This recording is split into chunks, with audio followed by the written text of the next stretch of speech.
नमस्कार, आप देख रहे हैं डीडी न्यूज। आपके साथ मैं हूं गौरव श्रीवास्तव। तो चलिए बुलेटिन की शुरुआत करते हैं, लेकिन सबसे पहले नजर इस वक्त की हेडलाइंस पर। प्रधानमंत्री नरेंद्र मोदी नाइजीरिया, ब्राजील और गुयाना की यात्रा पर ब्राजील में G20 शिखर सम्मेलन में होंगे शामिल। बाकी दो देशों में द्विपक्षीय संबंधों पर होगा जोर।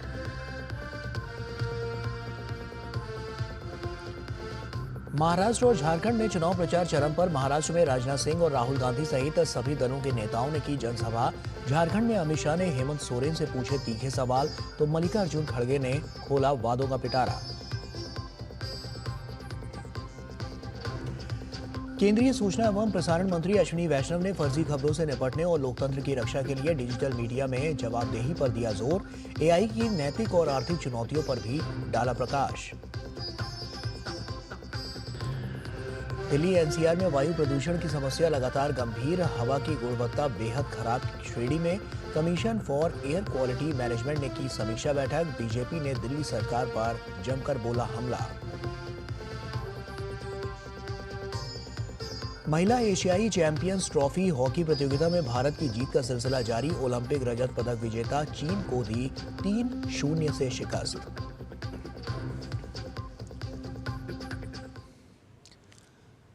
और आइए अब खबरों की शुरुआत करते हैं। प्रधानमंत्री नरेंद्र मोदी नाइजीरिया, ब्राजील और गुयाना की 5 दिवसीय यात्रा पर हैं। दौरे की शुरुआत प्रधानमंत्री अफ्रीकी देश नाइजीरिया से कर रहे हैं। किसी भारतीय प्रधानमंत्री का 17 साल में पहला नाइजीरिया दौरा है। इसके बाद वे ब्राजील में G20 शिखर सम्मेलन में भाग लेंगे और वहां से गुयाना की यात्रा करेंगे। 56 सालों में किसी भारतीय प्रधानमंत्री की पहली गुयाना की ये यात्रा होगी। क्या है प्रधानमंत्री मोदी का पूरा कार्यक्रम, देखिए इस रिपोर्ट में। प्रधानमंत्री नरेंद्र मोदी 3 देशों की यात्रा पर शनिवार को रवाना हुए। अपने पहले पड़ाव में पीएम नाइजीरिया का दौरा करेंगे, जिसके बाद प्रधानमंत्री G20 शिखर सम्मेलन में हिस्सा लेने के लिए ब्राजील पहुंचेंगे और उसके बाद वो गुयाना की यात्रा करेंगे।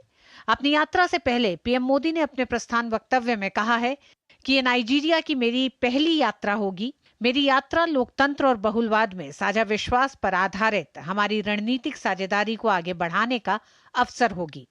मैं 19वें G20 शिखर सम्मेलन में भाग लूंगा। पहले साल भारत की सफल अध्यक्षता ने G20 को पीपुल्स G20 में बदल दिया। ब्राजील ने भारत की विरासत को आगे बढ़ाया है। मैं एक पृथ्वी, एक परिवार, एक भविष्य के हमारे दृष्टिकोण को ध्यान में रखते हुए सार्थक चर्चाओं की आशा करता हूं। 50 वर्षों से भी अधिक समय में किसी भारतीय प्रधानमंत्री की पहली गुयाना यात्रा होगी। हम अपने अनूठे संबंधों को रणनीतिक दिशा देने के लिए विचारों का आदान प्रदान करेंगे, जो साझा विरासत, संस्कृति और मूल्यों पर आधारित है। मैं 185 साल से भी अधिक समय पहले प्रवास करने वाले सबसे पुराने भारतीय प्रवासियों को भी अपना सम्मान अर्पित करूंगा और गुयाना की संसद को संबोधित करूंगा। प्रधानमंत्री मोदी 16-17 नवंबर को नाइजीरिया के दौरे पर होंगे, जहां वो राष्ट्रपति टिनुबू के साथ द्विपक्षीय वार्ता करेंगे, तो नाइजीरिया की राजधानी अबुजा में भारतीय समुदाय के लोगों को संबोधित भी करेंगे। 2007 में भारत और नाइजीरिया संबंधों को रणनीतिक साझेदारी का दर्जा दिया गया। नाइजीरिया में लगभग 60,000 भारतीयों का एक बड़ा समुदाय है। यह पश्चिम अफ्रीका में भारतीय प्रवासियों का सबसे बड़ा केंद्र है। भारत की करीब 135 कंपनियां नाइजीरिया में हैं। 2023-24 में दोनों देशों के बीच 99,629 करोड़ रुपए का व्यापार हुआ था।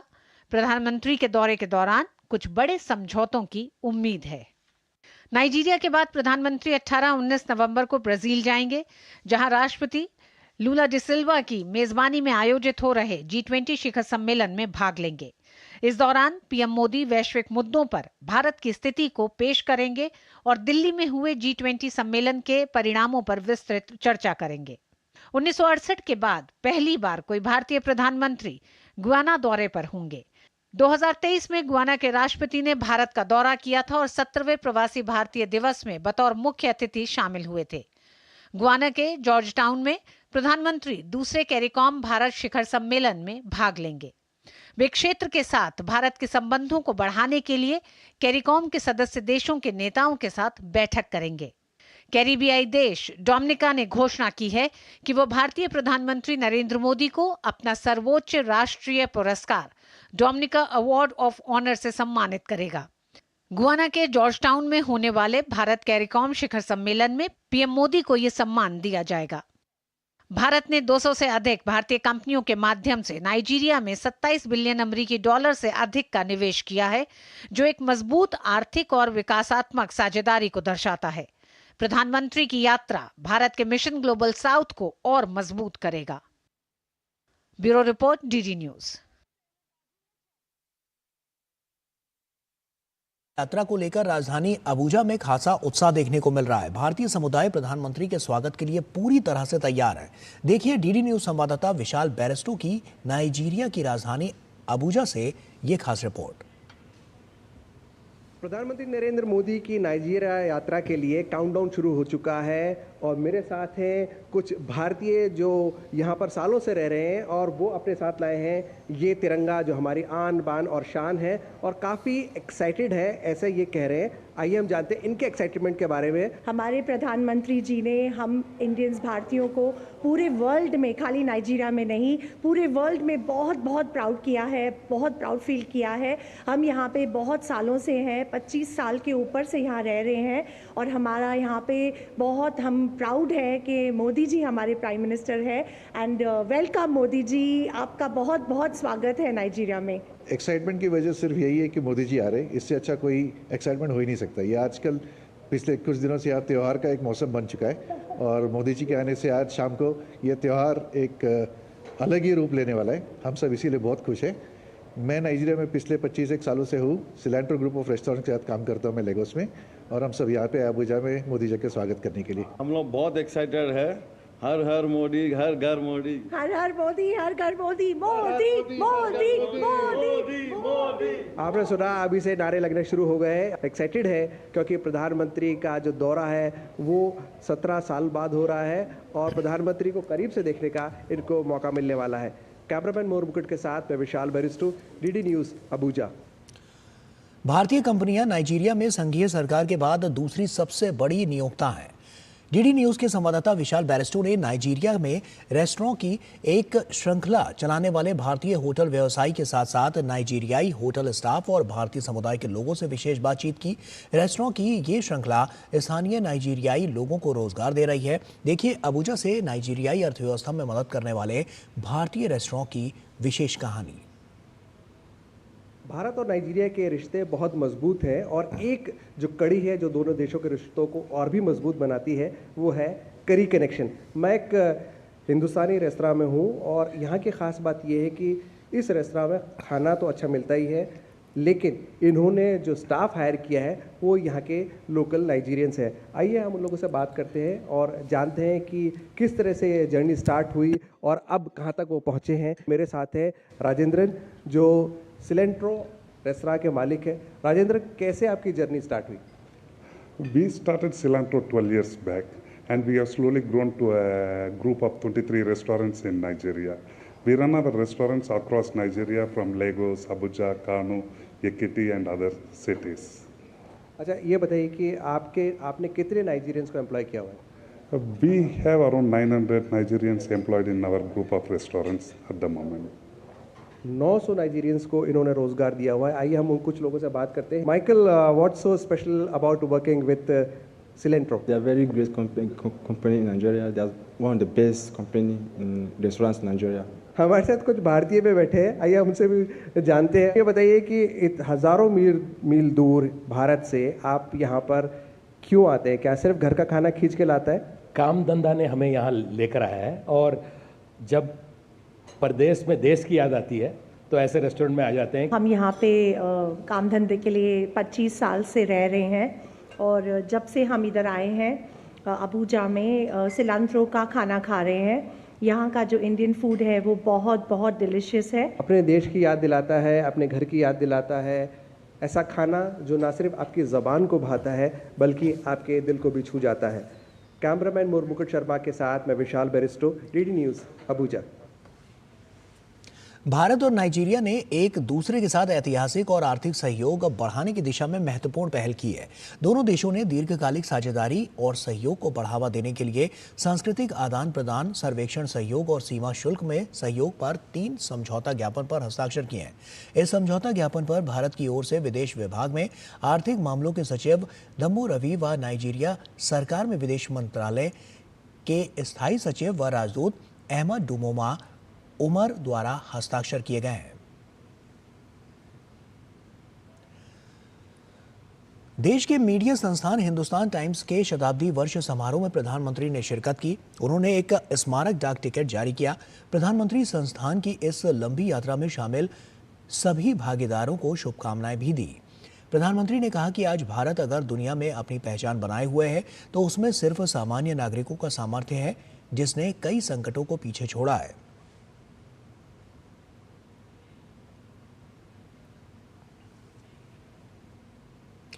प्रधानमंत्री नरेंद्र मोदी ने आतंकवाद के मुद्दे पर विपक्ष को घेरा और कहा कि अब आतंकी अपने घरों में भी असुरक्षित महसूस करते हैं, जबकि पिछली सरकारों में आतंकवाद के चलते लोग असुरक्षित महसूस करते थे। ये वो समय था जब पड़ोसी देश की आतंकवादी हरकतों की वजह से हमारे लोग अपने घर और शहरों में भी असुरक्षित रहते थे। लेकिन अब स्थितियां बदल गई हैं। अब वहां के आतंकवादी ही अपने घर में सुरक्षित नहीं है। मौजूदा विधानसभा चुनाव में वोट जिहाद का मुद्दा फिर से गर्मा गया है। All India personal Muslim law board के प्रवक्ता खलील उर रहमान सज्जाद नोमानी के बयान से ये मुद्दा फिर से चर्चा में आ गया है। धर्म के आधार पर महाविकास आघाड़ी को समर्थन देने के बयान से भाजपा भड़क गई है तो एमवीए इस मुद्दे पर बैकफुट पर है। वोट जिहाद को लेकर झारखंड में भी बीजेपी ने इंडी गठबंधन को जमकर घेरा है। अगर महाराष्ट्र में उनको शिकस्त हो गई तो इत्तलात के मुताबिक दिल्ली सरकार भी बहुत दिन तक नहीं ठहर पाएगी। तो हमारा निशाना सिर्फ महाराष्ट्र सरकार नहीं है, बल्कि मरकज़ी हुकूमत है और मुल्क का मुस्तकबिल है। ये कैसा वोट जिहाद है जिसके सिपह सालार हैं शरद पवार, जिसके अजीम सिपाहियों में हैं Uddhav Thackeray, Rahul Gandhi, Nanaji Patole. All India personal Muslim law board के प्रवक्ता खलील उल रहमान सज्जाद नोमानी के इस बयान के बाद महाराष्ट्र की राजनीति फिर से गर्मा गई है। नोमानी अपनी तकरीर में सीधे तौर पर मुस्लिम समाज को कांग्रेस, उद्धव ठाकरे और शरद पवार वाले गठबंधन महाविकास आघाड़ी को वोट देने की अपील कर रहे हैं। नोमानी मुस्लिम समाज से वोट जिहाद के लिए अपील करते हुए कहते हैं कि अगर महाराष्ट्र में बीजेपी वाला गठबंधन महायुति हार जाता है तो केंद्र सरकार भी खतरे में पड़ जाएगी। धर्म के आधार पर खुलेआम वोट देने की अपील के इस मुद्दे पर बीजेपी ने विपक्षी गठबंधन को जमकर घेरा है और वोट जिहाद के नाम पर वोट मांगने पर सवाल खड़े किए हैं। राजनीति में पोलराइजेशन के लिए इस स्तर पर जाना हमने इससे पहले नहीं देखा। All India personal Muslim law board के प्रवक्ता नोमानी अपनी अपील में शरद पवार, उद्धव ठाकरे, राहुल गांधी और नाना पटोले को वोट जिहाद का सैनिक करार दे रहे हैं तो मुस्लिम समाज से संविधान के नाम पर वोट की बात कह रहे हैं। इससे पहले भी कई ऐसे मामले सामने आए हैं जिसमें धर्म के नाम पर वोट की अपील की जा रही है। ऑल इंडिया उलेमा काउंसिल की ओर से 17 सूत्रीय मांग महाविकास आघाड़ी के नेताओं के सामने रखी गई थी, जिसके बाद महाराष्ट्र में कांग्रेस इकाई ने उन मांगों पर समर्थन भी जताया था। उलेमा काउंसिल ने मुस्लिमों के लिए महाराष्ट्र में नौकरियों में 10% आरक्षण की मांग की थी तो तमाम दंगों के आरोपियों के केस वापस लेने की भी मांग की थी। ऐसी गैर संवैधानिक मांगों पर कांग्रेस ने वोट बैंक के लिए समर्थन भी जताया था। उधर झारखंड में भी कांग्रेस के राज्य प्रभारी गुलाम अहमद मीर ने घुसपैठियों के समर्थन का बयान दिया था, जिसको लेकर बीजेपी का आरोप है कि महाराष्ट्र से लेकर झारखंड तक इंडी गठबंधन वोट जिहाद कर रहा है। ये वोट जिहाद नहीं है तो और क्या है, संविधान का उल्लंघन नहीं है तो और क्या है, मॉडल कोड ऑफ कॉन्डक्ट का वायलेशन नहीं है तो और क्या है। धर्म के आधार पर वोट बैंक की राजनीति के मुद्दे पर प्रधानमंत्री नरेंद्र मोदी ने भी विपक्षी दलों को घेरा है। एक कार्यक्रम के दौरान प्रधानमंत्री मोदी ने पूर्ववर्ती सरकारों द्वारा तुष्टीकरण की नीति पर सवाल खड़े किए हैं। पहले सरकार इसलिए चलाई जाती थी कि बस अगला चुनाव जीत लिया जाए। चुनाव जीतने के लिए एक वोट बैंक बनाया जाता था और फिर उस वोट बैंक को खुश करने के लिए योजनाएं बनती थी। इस प्रकार की पॉलिटिक्स ने सबसे बड़ा नुकसान ये किया कि देश में असंतुलित, असमानता, इसका दायरा बहुत बढ़ता गया। मौजूदा विधानसभा चुनाव में भले ही अलग अलग मुद्दों की बात हो रही हो या फिर अपने अपने दावे और प्रतिदावे किए जा रहे हों, लेकिन जमीन पर इस प्रकार के वोट जिहाद जैसे मसले पर पूरी चुनावी व्यवस्था की निष्पक्षता पर सवाल खड़े करते हैं, क्योंकि धर्म के आधार पर वोट की अपील गैर संवैधानिक है। Bureau report, DD news. Maharashtra में 20 नवंबर को होने वाले विधानसभा चुनाव के लिए प्रचार अभियान चरम पर है। महायुति, महाविकास अघाड़ी और अन्य दलों के स्टार प्रचारक जमकर रैलियां और जनसभाएं कर रहे हैं। एक ओर जहां भाजपा के वरिष्ठ नेता राजनाथ सिंह और अनुराग सिंह ठाकुर ने प्रचार अभियान की कमान संभाली, तो वहीं दूसरी ओर कांग्रेस नेता राहुल गांधी और प्रियंका गांधी वाड्रा ने चुनाव प्रचार में भाग लिया। महाराष्ट्र के चुनावी रण में सियासी घमासान जोर पकड़ चुका है। महायुति और महाविकास अघाड़ी सहित सभी दलों के नेता ताबड़तोड़ चुनावी रैलियों और जनसभाओं के माध्यम से जनता से रूबरू हो रहे हैं। रक्षा मंत्री राजनाथ सिंह ने मुंबई और पुणे में जनसभा को संबोधित किया। इस दौरान उन्होंने कांग्रेस नेता राहुल गांधी पर निशाना साधते हुए कहा कि वे देश की जनता को गुमराह करने की कोशिश कर रहे हैं। वहीं वरिष्ठ भाजपा नेता अनुराग सिंह ठाकुर ने नासिक में जनता के बीच पहुंचकर शिवसेना यूबीटी प्रमुख उद्धव ठाकरे पर निशाना साधा। वहीं गुजरात के मुख्यमंत्री भूपेंद्र पटेल ने वर्सोवा निर्वाचन क्षेत्र में एक सार्वजनिक रैली को संबोधित किया। अब कांग्रेस पार्टी कह रही है, अब हमारे वो नौजवान नेता राहुल जी हाथ में पता नहीं लाल सा लिए रहते हैं, कहते हैं संविधान है। देखा नहीं है मैंने, संविधान लेकर चलते हैं, अच्छी बात है। संविधान सब लाल लोग ही दिखाते हैं, जहां जाते हैं वही दिखाते हैं। कहा मैं जातिगत जनगणना करा के रहूंगा। क्या संकल्प है, जातिगत जनगणना में करा के रहूंगा। अरे जातिगत जनगणना करा के करोगे क्या? मैंने कल या परसों किसी सार्वजनिक सभा में मैंने कहा था कि देश की जनता को गुमराह करके राजनीति नहीं की जानी चाहिए। कांग्रेस नेता राहुल गांधी ने महाराष्ट्र के अमरावती में चुनावी रैली की। रैली के दौरान राहुल गांधी ने भाजपा पर हमला बोला। उन्होंने बीजेपी पर संविधान की अवहेलना करने का आरोप लगाया। हमारे लिए ये इस देश का डीएनए है। बीजेपी के लोग बंद कमरों में छुपकर इस संविधान की हत्या करते हैं। इस बीच कांग्रेस महासचिव प्रियंका गांधी वाड्रा ने महाराष्ट्र के अहिल्यानगर में शिरडी साईं बाबा मंदिर में प्रार्थना करने के साथ ही एक जनसभा को संबोधित किया और भाजपा पर जमकर निशाना साधा। इस दौरान पार्टी के भीतर नेताओं की बगावत का सामना कर रही कांग्रेस पार्टी ने सांगली निर्वाचन क्षेत्र में कांग्रेस के आधिकारिक उम्मीदवार के खिलाफ स्वतंत्र उम्मीदवार के रूप में चुनाव लड़ने पर जयश्री पाटिल को कांग्रेस पार्टी से 6 साल के लिए निष्कासित कर दिया है। Bureau report, DD news.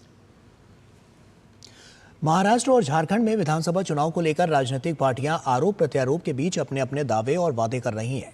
इस बीच केंद्रीय मंत्री रामदास अठावले ने कहा कि कांग्रेस लोगों में भ्रम फैलाकर चुनाव जीतना चाहती है, जो इस बार नहीं होगा। 2 राज्यों के विधानसभा चुनावों के बीच केंद्रीय मंत्री रामदास अठावले से विशेष बातचीत की डीडी न्यूज के संवाददाता निशांत कुमार राय ने। केंद्रीय मंत्री रामदास आठवले जी हमारे साथ मौजूद हैं। सर, राहुल गांधी नागपुर आए थे, संविधान को लेकर उन्होंने सवाल उठाए और लगातार कांग्रेस का पूरा कैंपेन महाराष्ट्र में संविधान को लेकर है। इस पर क्या कहेंगे? बार बार संविधान हाथ में लेकर लोगों को दिखाने से वो संविधान को मानता है, ऐसा नहीं होता है। अगर राहुल गांधी जी और उनके पार्टी के लोग इंदिरा गांधी जी संविधान मानती थी तो उन्होंने मतलब इमरजेंसी लागू करने का निर्णय नहीं लिया होता था।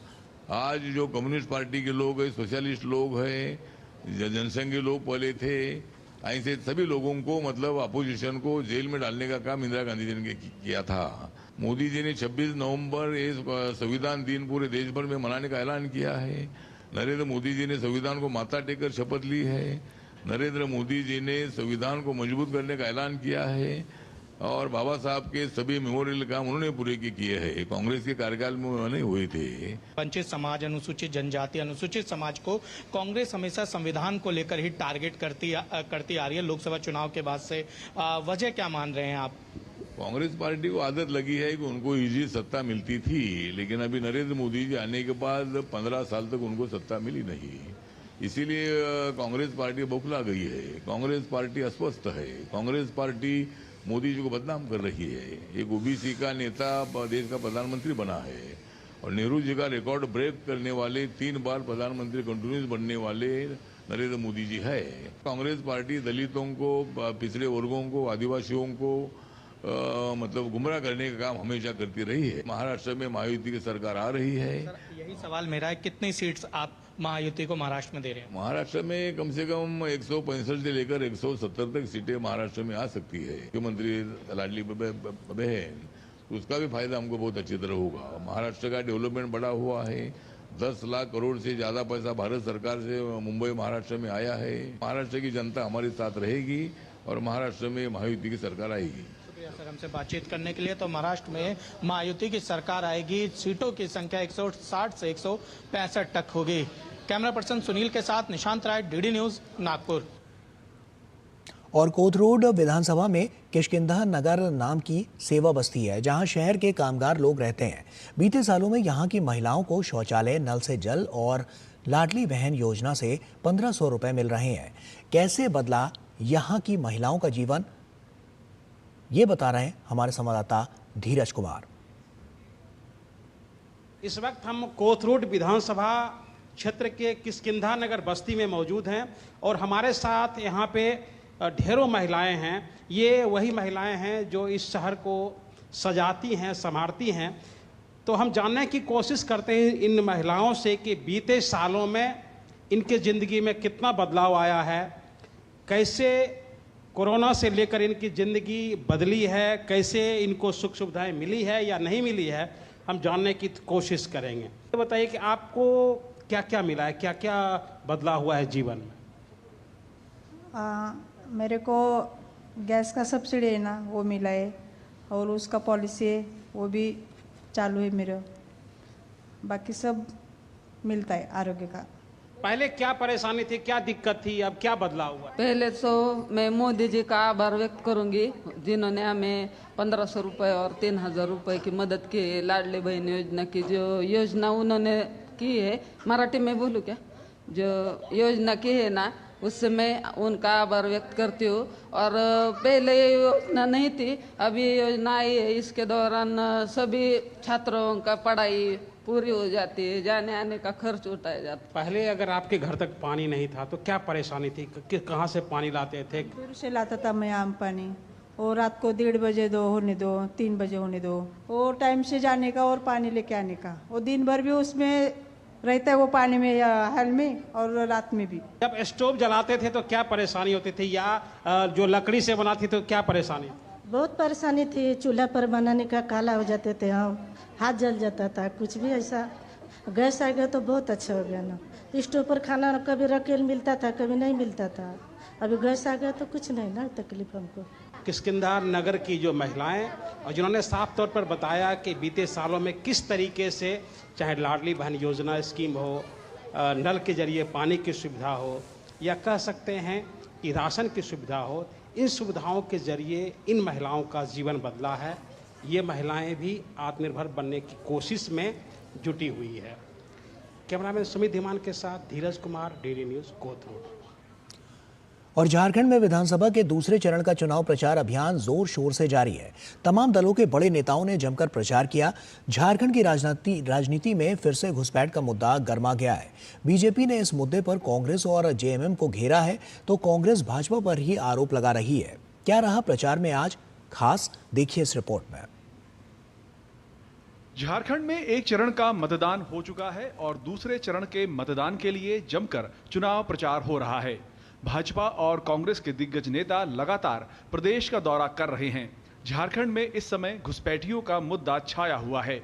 घुसपैठिया जो बढ़ता जा रहा है यहाँ पे सबसे बड़ा मुद्दा है और लोग समझ नहीं रहे हैं।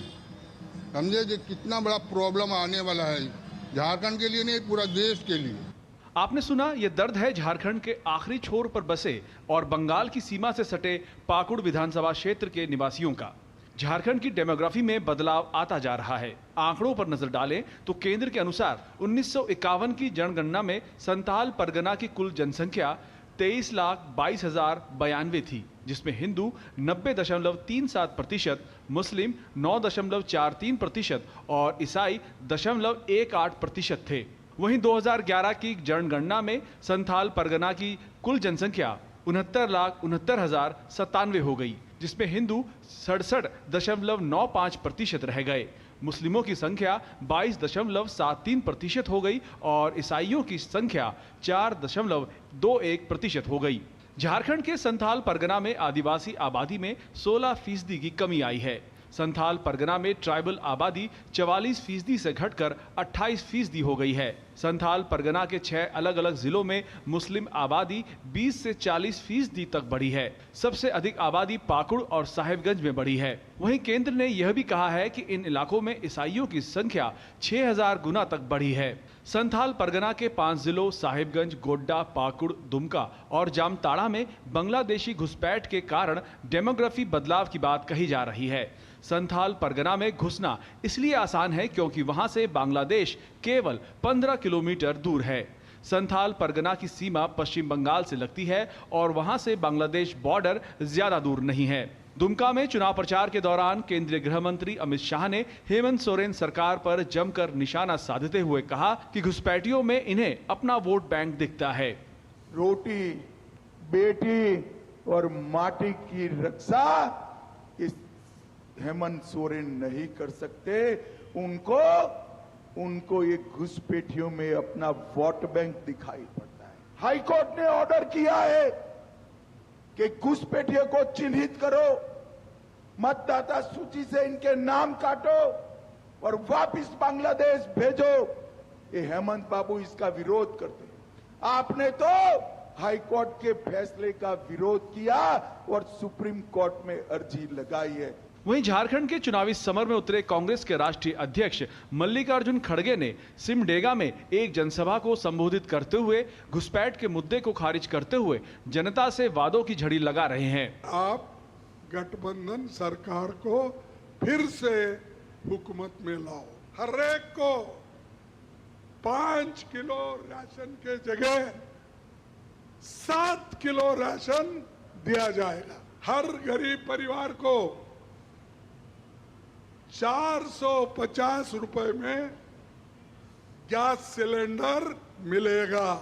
झारखंड स्थापना के 24 बरस हो गए हैं, लेकिन आज भी बुनियादी सुविधाओं के लिए तरस रहा है ये राज्य। वहीं वोट बैंक की राजनीति के शिकार आदिवासी हो रहे हैं। राजेश राज के साथ ब्यूरो रिपोर्ट, डीडी न्यूज। और झारखंड विधानसभा चुनाव के दूसरे चरण में बाकी बची 38 सीटों पर 20 नवंबर को वोट डाले जाएंगे। दूसरे चरण के लिए राजनीतिक दलों ने अपनी पूरी ताकत झोंक दी है और सभी के अपने अपने वादे और दावे हैं। लेकिन झारखंड की जनता क्या सोचती है? बोकारो में लोगों से बात की हमारे संवाददाता अजीत द्विवेदी ने। झारखंड में विधानसभा चुनाव के दूसरे चरण में 38 सीटों के लिए 20 नवंबर को मतदान होना है और जिसमें कि बोकारो विधानसभा सीट भी शामिल है। हम इस समय श्री राम मंदिर इलाके में है। यहाँ पर एक स्ट्रीट फूड जोन है जहाँ पर की बड़ी संख्या में युवाओं की भीड़ यहाँ पर जुटती है। तो कुछ युवाओं से ही हम बात करेंगे, जानेंगे कि इस बार क्या प्रमुख मुद्दे हैं झारखंड में चुनाव को लेकर। 5 साल सिर्फ बरगलाया गया है, कोई रोजगार की सुविधा नहीं है।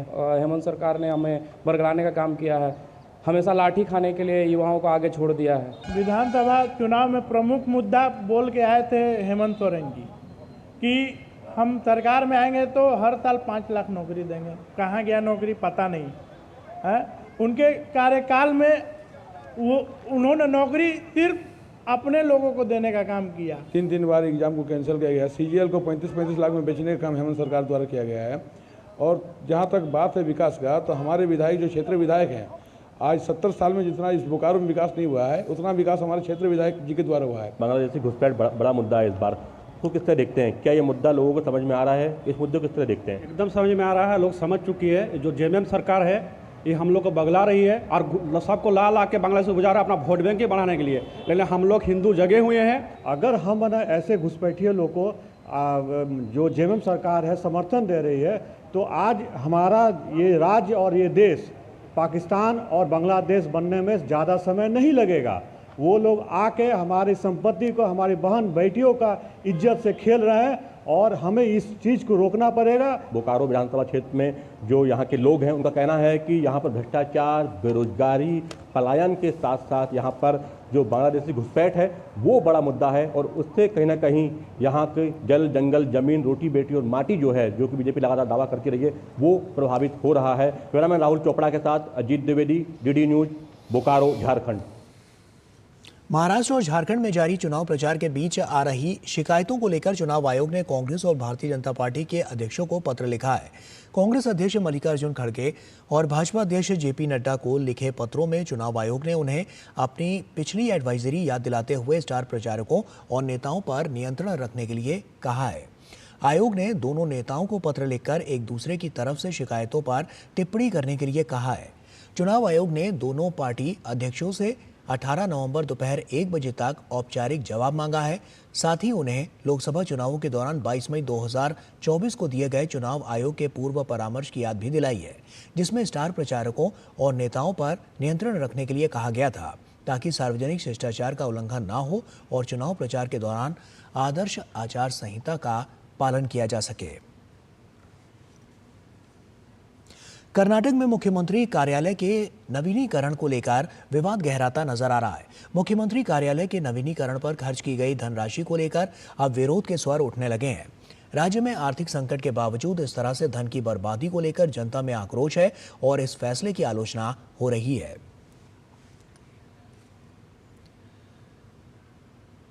और वहीं राजधानी दिल्ली में राष्ट्रीय प्रेस दिवस पर विशेष कार्यक्रम का आयोजन किया गया। कार्यक्रम में केंद्रीय सूचना प्रसारण मंत्री अश्विनी वैष्णव और राज्य मंत्री एल मुरुगन उपस्थित रहे। साथ ही पीसीआई की अध्यक्ष जस्टिस रंजना देसाई, सचिव सूचना प्रसारण मंत्रालय संजय जाजू भी मौजूद रहे। केंद्रीय मंत्री अश्विनी वैष्णव ने राष्ट्रीय प्रेस दिवस के मौके पर नई दिल्ली में आयोजित कार्यक्रम में कहा कि हमारे देश में मीडिया के क्षेत्र में लगातार विस्तार हो रहा है और विश्व के सबसे अधिक विस्तृत नेटवर्क वाले देशों में शुमार होने के बावजूद हमारे देश में इंटरनेट की दरें सबसे कम हैं।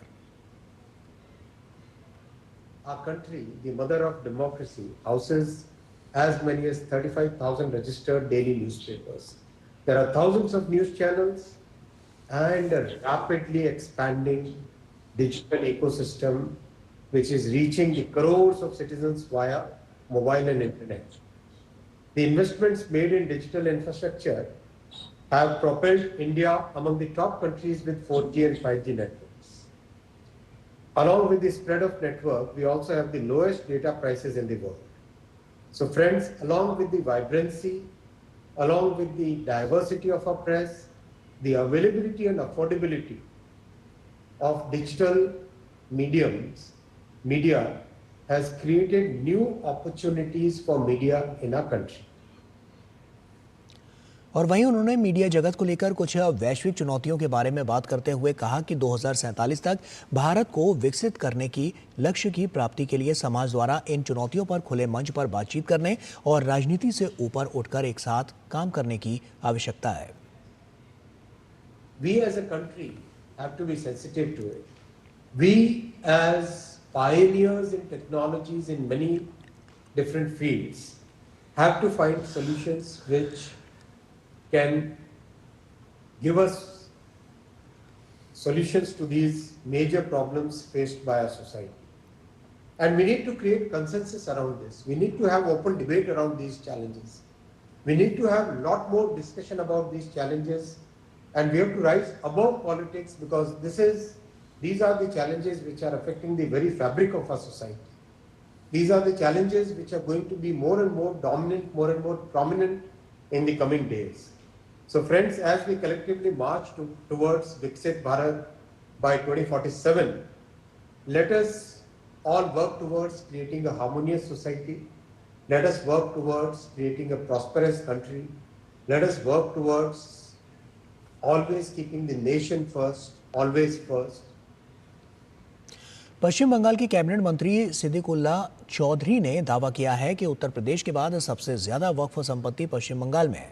उन्होंने दावा किया है कि दक्षिण कोलकाता और गवर्नर हाउस का कुछ हिस्सा भी वक्फ संपत्ति में है। दरअसल केंद्र सरकार वक्फ संशोधन विधेयक 2024 लाने जा रही है।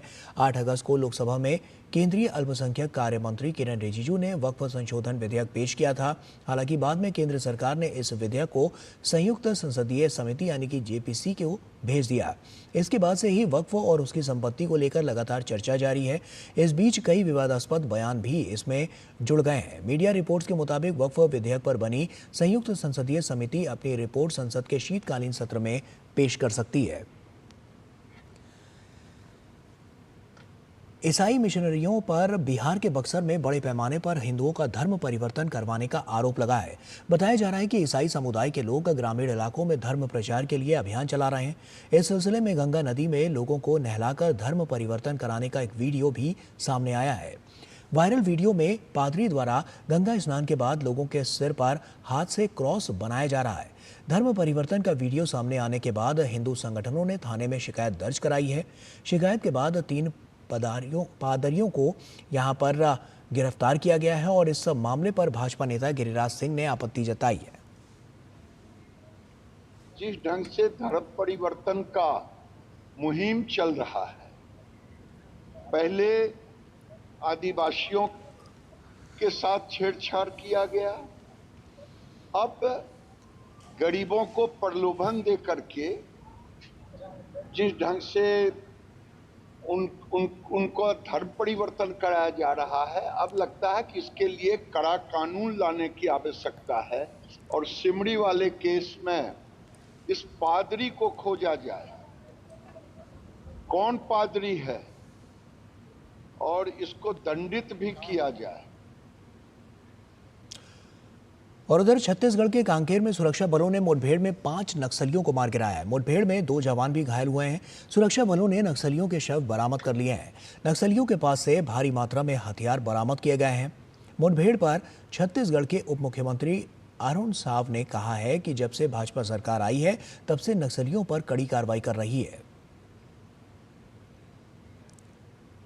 राज्य में हमारी सरकार बनने के बाद डबल इंजन की सरकार अपने वायदे के अनुरूप बस्तर को नक्सल मुक्त बनाने की दिशा में ठोस और मजबूत कार्यवाहियां लगातार कर रही है। हमारे सुरक्षा बल के जवान पूरी मुस्तैदी से सुदूर क्षेत्रों में भी जाकर नक्सलियों से लोहा ले रहे हैं, बस्तर को नक्सल मुक्त बनाने की दिशा में काम कर रहे हैं। और वहीं इस मुठभेड़ को लेकर बस्तर के आईजी सुंदर राज पी ने बताया है कि इलाके में अब भी सर्च अभियान जारी है। मुठभेड़ में 2 जवान भी घायल हुए हैं जिन्हें MI हेलीकॉप्टर के जरिए रेस्क्यू किया गया है और इलाज रायपुर के नारायणा अस्पताल में जारी है।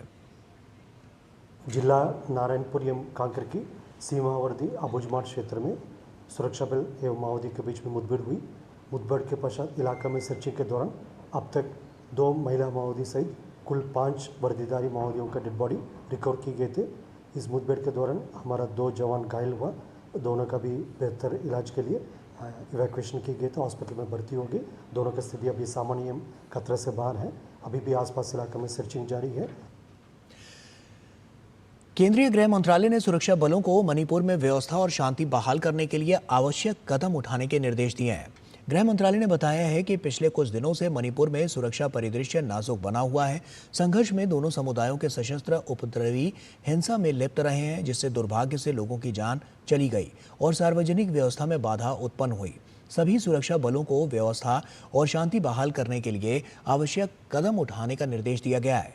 केंद्रीय गृह मंत्रालय ने कहा है कि हिंसक और विघटनकारी गतिविधियों में शामिल होने की कोशिश करने वाले किसी भी व्यक्ति के खिलाफ सख्त कार्रवाई शुरू की जाएगी। प्रभावी जांच के लिए महत्वपूर्ण मामले NIA को सौंप दिए गए हैं। केंद्रीय गृह मंत्रालय ने जनता से अनुरोध किया है कि वे शांति बनाए रखें, अफवाहों पर विश्वास न करें और राज्य में कानून व्यवस्था बनाए रखने के लिए सुरक्षा बलों के साथ सहयोग करें। उत्तर प्रदेश के झांसी के एक अस्पताल में आग लगने से 10 नवजात बच्चों की दुखद मृत्यु हो गई है। योगी सरकार ने घटना की जांच के आदेश दिए हैं तो पीड़ित परिवारों को मुआवजे का भी ऐलान किया गया है। इस घटना पर राष्ट्रपति, उपराष्ट्रपति, प्रधानमंत्री ने दुख प्रकट किया। शुरुआती जांच में बिजली के तारों में शॉर्ट सर्किट की वजह से आग लगने की बात सामने आ रही है। उत्तर प्रदेश के झांसी स्थित महारानी लक्ष्मीबाई मेडिकल कॉलेज के NICU वार्ड में आग लगने से 10 नवजात शिशुओं की मौत हो गई, जबकि कई बच्चों की हालत गंभीर है।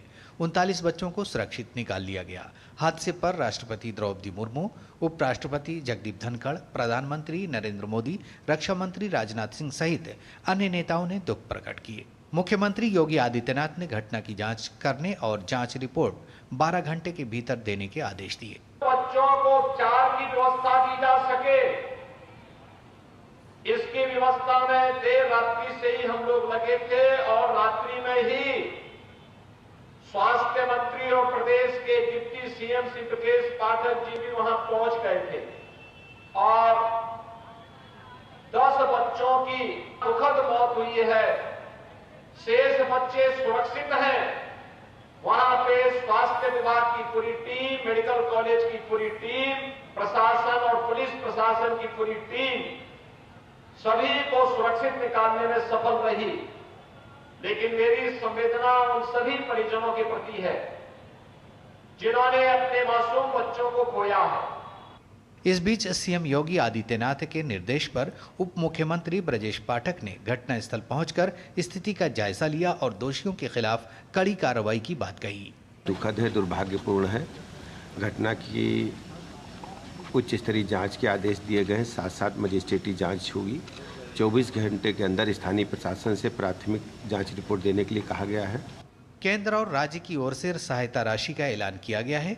एक ओर जहां प्रधानमंत्री राष्ट्रीय राहत कोष से प्रत्येक मृतक बच्चे के परिजनों को 2 लाख रुपए और घायलों को 50,000 रुपए की अनुग्रह राशि देने की घोषणा की गई है, वहीं CM योगी ने मृतक नौनिहालों के स्वजन को 5 लाख और गंभीर रूप से घायलों के स्वजन को 50,000 रुपए की सहायता तत्काल देने के लिए प्रशासन को निर्देशित किया। हादसे से जुड़ी आवश्यक जानकारी के लिए स्थानीय प्रशासन की ओर से जारी हेल्पलाइन नंबर 9454417618 पर संपर्क किया जा सकता है। Bureau report TT news.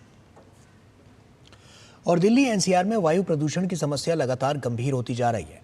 हवा की गुणवत्ता बेहद खराब श्रेणी में बनी हुई है। दिल्ली NCR में ग्रैप 3 की पाबंदियां लागू हैं, जिसके बाद भी प्रदूषण रुकने का नाम नहीं ले रहा। प्रदूषण की गंभीर होती समस्या पर बीजेपी ने दिल्ली सरकार पर जमकर हमला बोला है और इस बीच प्रदूषण की भयावह स्थिति को देखते हुए commission for air quality management ने एक समीक्षा बैठक की और इस बैठक में ग्रेडेड रिस्पॉन्स एक्शन प्लान के स्टेज 3 को कड़ाई से लागू करने के निर्देश दिए गए हैं। मौसम में जहां गुलाबी ठंड का एहसास हो रहा है, जहां मौसम करवट ले रहा है, वहीं दिल्ली की जनता का सांस लेना मुश्किल होता जा रहा है। दम घोंटू हवाएं दिल्ली को बीमार करने लगी हैं।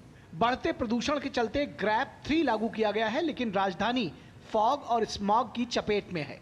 वायु प्रदूषण के बीच धुंध और कोहरे की चादर ने वाहनों की रफ्तार पर ब्रेक लगा दिया है। राष्ट्रीय राजधानी क्षेत्र में हालात सुधरने के बजाय बिगड़ते जा रहे हैं। दिल्ली के कई इलाकों में वायु गुणवत्ता सूचकांक AQI गंभीर श्रेणी में बना हुआ है।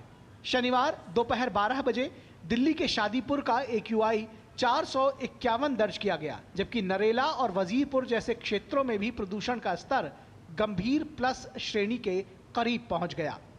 दम घोंटू हवा से निजात दिलाने के लिए प्राइवेट BS3 पेट्रोल और BS4 डीजल वाहनों पर रोक लगा दी गई है। नियम तोड़ने पर 20,000 रुपए का जुर्माना लगाया गया है।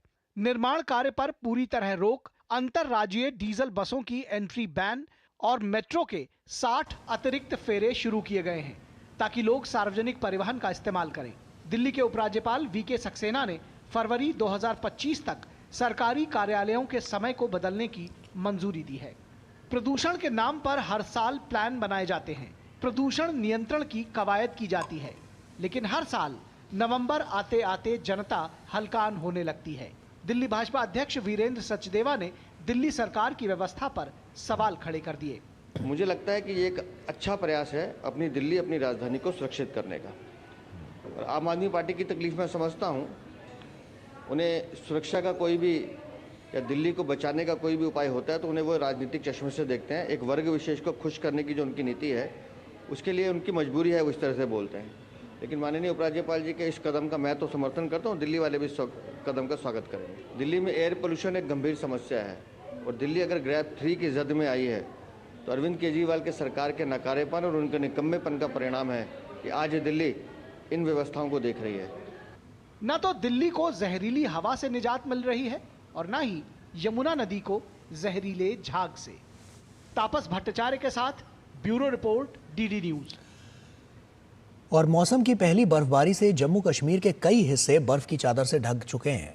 सोनमर्ग, कुपवाड़ा और बांदीपोरा में ताज़ा बर्फबारी ने क्षेत्र की प्राकृतिक सुंदरता को और निखार दिया है, जिससे पर्यटकों में खुशी की लहर दौड़ रही है।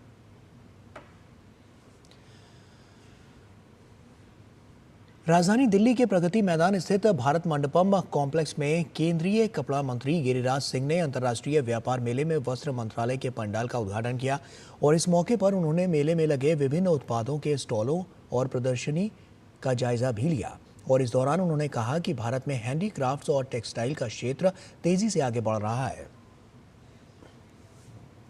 इसमें यहाँ हैंडलूम और हैंडीक्राफ्ट हैं, जिसमें 1 करोड़ से ज़्यादा लोग इसमें जुड़े हुए हैं और हैंडलूम और हैंडीक्राफ्ट का एक्सपोर्ट अगर टोटल देखेंगे तो लगभग 50,000 करोड़ का। तो ये सेक्टर आर्टिजन बेस्ड सेक्टर है, जहाँ सीधा फायदा ऐसे फेयर से आर्टिजन को होता है। आर्टिजन आते हैं, लगभग 250 स्टॉल है और उनमें उनका अच्छा खासा बिक्री होता है। फिर आगे भी इनके लिए एक मार्केट उपलब्ध होती है। केंद्रीय सूक्ष्म लघु और मध्यम उद्यम मंत्री जीतन राम मांझी ने नई दिल्ली में 43वें भारत अंतर्राष्ट्रीय व्यापार मेले में MSME मंडप का उद्घाटन किया और इसके साथ ही उन्होंने खादी ग्रामोद्योग के पंडाल का भी उद्घाटन किया। मंडप की मुख्य थीम हरित MSME है, जो MSME द्वारा अपने व्यवसाय संचालन में बदलाव के लिए स्वच्छ और हरित प्रौद्योगिकियों को अपनाने पर मंत्रालय के फोकस पर जोर देती है। इसके अलावा मंडप में 18 व्यवसायों में लगे कारीगरों और शिल्पकारों को शुरू से अंत तक सहायता प्रदान करने के लिए मंत्रालय की प्रमुख योजना PM विश्वकर्मा योजना की भी जानकारी उपलब्ध कराई गई है। प्रधानमंत्री नरेंद्र भाई मोदी जी जो एक विजन देखा है कि हम गरीब लोगों को रोजगार दें, सरकारी नौकरी नहीं दे सकते हैं तो रोजगार दे सकते हैं, वो सूक्ष्म लघु और उद्योग के माध्यम से दिया जा रहा है। ये सब को हम लोग छोटा छोटा ऋण दे करके उनको आत्मनिर्भर बनाना चाहते हैं। यही हमारा MSME विभाग का लक्ष्य है और उस लक्ष्य को इस वर्ल्ड ट्रेड फेयर में हम लोग परिलक्षित किया है, प्रदर्शित किया है और इसका बहुत व्यापक प्रचार प्रसार हो रहा है, बिक्रियां भी हो रही है और हमारे उद्यमी जितने लोग हैं बहुत खुश है। दिल्ली के भारत मंडपम में चल रहे भारत अंतर्राष्ट्रीय व्यापार मेले में मध्य प्रदेश का पंडाल भी आकर्षण का केंद्र बना हुआ है। विकसित भारत 2047 की थीम के अनुरूप ही इसे सजाया गया है। यहाँ मुख्य रूप से मध्य प्रदेश विकास के 4 मिशन की झलक देखी जा सकती है। क्या खास है इस पंडाल में, इसका जायजा लिया हमारे संवाददाता गिरीश निशाना ने। भारत अंतर्राष्ट्रीय व्यापार मेले में मध्य प्रदेश का पंडाल भी आकर्षण का केंद्र बना हुआ है। क्या खासियत है इस पंडाल के अंदर, आइए जायजा लेते हैं। पंडाल में और क्या खासियत है, इस पर ज़्यादा बात करने के लिए हमारे साथ मौजूद हैं पंडाल के निदेशक BN तिवारी साहब। मेले की थीम विकसित भारत 2047 है। इसके अनुरूप मंडप का निर्माण किया गया है। इसमें मुख्यतः हमने कई चीज़ें दिखाई हैं। मुख्यतः उनमें से एक मध्य प्रदेश विकास के 4 मिशन हैं और ये 4 मिशन जो है गरीब कल्याण मिशन, युवा शक्ति मिशन, नारी शक्ति मिशन और किसान कल्याण मिशन है। इनको हमने प्रमुखता से दिखाया है। इसके अलावा GI टैग गैलरी है, इसमें हमने मध्य प्रदेश के GI टैग उत्पादों को प्रदर्शित किया है। अगर हम संक्षेप में गए तो इस मंडप के अवलोकन से आपको मध्य प्रदेश के तेजी से बढ़ते और विकसित होते मध्य प्रदेश के स्वरूप के दर्शन हो रहे हैं। बाहर गेट बहुत सुंदर बनाया है, किसी किले की दीवारें दिखाई देती हैं। प्राचीन सांस्कृतिक धरोहर को प्रमुखता दी गई है। जैसे ग्वालियर फोर्ट का एक इधर पिलर है, ये सांची का स्तूप है, और इस तरफ जाएंगे तो आप भीमबेटका नेचुरल आर्ट गैलरी है। किस तरह के कलाकार यहाँ पर आए हुए हैं? यहाँ पे हमने 3 प्रोडक्ट्स के लाइव डेमो किए हुए हैं, जिनमें से एक बैतूल का ये बेल मेटल है, दूसरा छतरपुर से टेराकोटा है, एक जो है ये मंडला डिंडोरी का जो है गौड़ आर्ट पेंटिंग है। मांडवी प्रिंट लेकर आई हूँ, जो कि हम लोग जनजाति महिलाओं द्वारा बनाते हैं, और यहाँ पर एक बहुत अच्छा प्लेटफॉर्म मिला है महिलाओं को कि जो हमारी उत्पादन हम दिल्ली जैसे शहर में इंटरनेशनल ट्रेड फेयर में सेल कर रहे हैं, और हमारी जो कलाकृति है वो हम देश में तो पहुँचा ही रहे हैं, ताकि विदेशों तक पहुँचा रहे हैं। और ये महिलाओं के लिए एक बहुत अच्छा प्लेटफॉर्म है। हमारी जो सरकार है नरेंद्र मोदी जी की, वो सरकार के माध्यम से आज हम महिलाओं को हर क्षेत्र में रोजगार के कई माध्यम मिले हुए हैं, और ये हमारे यहाँ की जनजाति महिलाओं द्वारा बनाया जाता है। ये टोटल ऑर्गेनिक प्रोसेस से बनाया जाता है। इस कपड़े को बनाने में कम से कम 15 से 20 दिन का टाइम लगता है, और ऐसी जगह आकर आज हमको बहुत अच्छा लग रहा है। मोहम्मद यूसुफ को नेशनल अवार्ड मिल चुका है। हमारा ये नेचुरल डाइज के ऊपर हम काम करते हैं। हमने नए नए प्रोडक्ट डेवलपमेंट किए हैं, जैसे बांस के ऊपर किया, बांस की चटाई के ऊपर किया, बाम्बू उस पर अपने चमड़े पे भी बनाया हमने, और ऐसी बहुत सारी चीज़ों के ऊपर जूट पे बनाया, और कॉटन पे भी हम कर रहे हैं, सिल्क पे बना रहे हैं। ऐसी नई नई चीज़ें बना रहे हैं ताकि वो भविष्य में काम चले। यहाँ रतलाम की नमकीन भी आकर्षण का केंद्र बनी हुई है। इसके अलावा अगर आप यहाँ देखेंगे तो पूरे मध्य प्रदेश की कारीगरी के एक से बढ़कर एक नमूने यहाँ देखे जा सकते हैं। अगर आप अंतर्राष्ट्रीय व्यापार मेले में आ रहे हैं तो मध्य प्रदेश का पंडाल घूमना ना भूलें। कैमरामैन आनंद कुमार के साथ गिरीश निशाना, DD न्यूज, दिल्ली। भारत अंतर्राष्ट्रीय व्यापार मेले में एक से बढ़कर एक उत्पाद देखे जा सकते हैं। हरियाणा के पंडाल में भी कुछ अलग हटकर उत्पाद देखे जा सकते हैं। इनमें स्वास्थ्य को ध्यान में रखते हुए बनाया गया खाने के लिए पैकिंग पेपर देखा जा सकता है। कैसा है ये पैकिंग पेपर, बता रहे हैं हमारे संवाददाता गिरीश निशाना। भारत अंतर्राष्ट्रीय व्यापार मेले में एक से बढ़कर एक उत्पाद देखे जा सकते हैं। हरियाणा के अंदर भी एक नया उत्पाद है। क्या नया उत्पाद है, इस पर ज़्यादा बात करने के लिए हमारे साथ मौजूद हैं अरविंद मनचंदा जी। अरविंद जी, क्या लेकर आए हैं? मेरे पास फूड रैप्स हैं। अभी तक जितना भी खाना पैक हो रहा है एल्युमिनियम फॉयल में हो रहा है। हम लोगों ने एल्युमिनियम फॉयल से हटके इसको पेपर फॉयल में कन्वर्ट किया है। इसमें क्या है कि 1 साइड पेपर 1 साइड फॉयल। अभी क्या है, जो भी हम लोग प्रोडक्ट पैक करते हैं ये एडवाइजेबल है कि एल्युमिनियम में पैक नहीं होना चाहिए। जितनी भी रिसर्च आप देखेंगे इंटरनेशनल लेवल पे सब जगह एल्युमिनियम फॉयल रिकमेंडेड नहीं है। तो हमने क्या किया, एल्युमिनियम के साथ एक कोटिंग करी है, और वो कोटिंग से प्रोडक्ट जो है वो फूड ग्रेड बन जाता है, और वो एल्युमिनियम में पैक होके खाने को गर्म भी रखेगा और साथ में फूड ग्रेड मेंटेन भी रहेगा। इसके साथ हमने एक और इन्वेंशन करी है कि food grade foil plus secondly उसके साथ सील भी कर सकते हैं उसको। 2 प्रोडक्ट अलग हैं, एक पेपर फॉयल है, एक सुप्रीम पेपर फॉयल है, जिससे क्या उसके पाउच भी आप बना सकते हो। उससे क्या होता है कि जब कोई भी खाना पैक करके लेना चाह रहा है तो उसमें क्या होता है, लीक हो जाता है। हमारे प्रोडक्ट नॉर्मली जितने भी होते हैं ऑयली होते हैं, या उसमें वाटर कंटेंट होता है, या ग्रेवी आइटम्स होते हैं, उनके आप पाउच घर में ही बना सकते हैं विद योर ओन गजेट्स। इसके लिए कोई आपको इलेक्ट्रॉनिक गजेट नहीं चाहिए। अगर आप भी व्यापार मेले में आ रहे हैं तो इस तरह के उत्पाद देखना ना भूलें, जहाँ पे आप देख सकते हैं किस तरह से स्वास्थ्य को ध्यान में रखते हुए उत्पाद तैयार किए गए हैं। कैमरामैन आनंद कुमार के साथ गिरीश निशाना, DD न्यूज, दिल्ली। और आयुष्मान भारत प्रधानमंत्री जन आरोग्य योजना के तहत बनाए जा रहे आयुष्मान वंदना कार्ड 70 वर्ष और उससे अधिक के वरिष्ठ नागरिकों के लिए वरदान साबित हो रहे हैं। कार्ड बनाने की प्रक्रिया शुरू होने के सिर्फ 3 हफ्ते के अंदर 10 लाख से अधिक लोगों ने नामांकन कराया है, जिसमें 4 लाख से अधिक नामांकन 70 वर्ष या उससे अधिक की उम्र की महिलाओं ने करवाया है। आयुष्मान वय वंदना कार्ड के लॉन्च के बाद से अब तक 9 करोड़ रुपए से अधिक के उपचार को स्वीकृति दी गई है। अब तक 1400 से अधिक महिलाओं और 4800 से अधिक पुरुषों को इसका लाभ मिला है। कार्ड के माध्यम से coronary angioplasty, hip fracture replacement, पित्ताशय की थैली को हटाना, मोतियाबिंद सर्जरी, प्रोस्टेट रिसेक्शन और स्ट्रोक सहित अन्य कई बीमारियों का 5 लाख तक का मुफ्त इलाज कराया जा सकता है।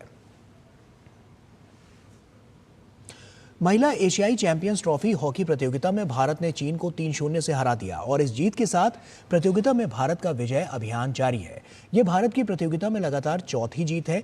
भारत के लिए पहला गोल संगीता कुमारी ने किया। कुछ ही देर बाद भारतीय कप्तान सलीमा टेटे ने टीम के लिए दूसरा गोल किया। तीसरा गोल दीपिका ने किया। इस तरह भारतीय टीम ने 3-0 से मैच अपने नाम करने में कामयाबी पाई। इस जीत के साथ भारत 12 अंक के साथ प्रतियोगिता में शीर्ष पर है और इससे पहले भारतीय टीम ने मलेशिया, दक्षिण कोरिया और थाईलैंड को भी मात दी थी। टेलर फ्रिट्ज ने एटीपी फाइनल्स टेनिस प्रतियोगिता के फाइनल में जगह बना ली है। फ्रिट्ज ने पहले सेमीफाइनल में ज़ेवरेव को 6-3, 3-6, 7-6 से हराया। पुर्तगाल ने पोलैंड को 5-1 से हराकर नेशंस लीग के क्वार्टर फाइनल में जगह बनाई है। पुर्तगाल की तरफ से सभी 5 गोल दूसरे हाफ में किए गए हैं। इस मैच में क्रिस्टियानो रोनाल्डो ने 2 गोल किए हैं, जिसमें एक शानदार बाइसिकल किक के जरिए किया गया गोल शामिल रहा। और इसी के साथ फिलहाल इस बुलेटिन में इतना ही। दीजिए इजाजत, नमस्कार।